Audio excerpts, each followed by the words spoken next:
دنیا کی لالچ انتہائی بری چیز ہے۔ حضرت سیدنا عبداللہ بن سلام صحابی رسول رضی اللہ عنہ نے حضرت کعب صحابی رسول رضی اللہ عنہ سے پوچھا کہ علماء کے علم حاصل کر لینے کے بعد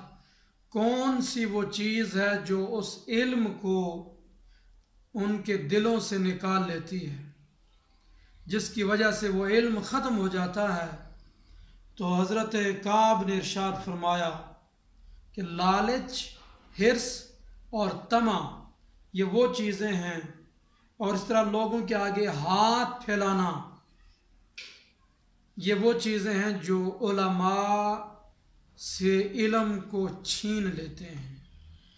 لہذا اہل علم کو چاہیے کہ وہ لالچ، حرص اور طمع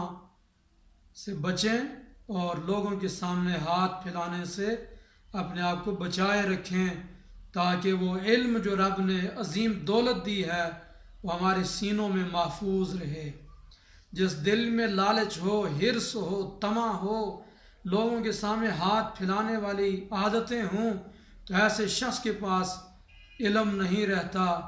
علم اس سے زائل ہو جاتا۔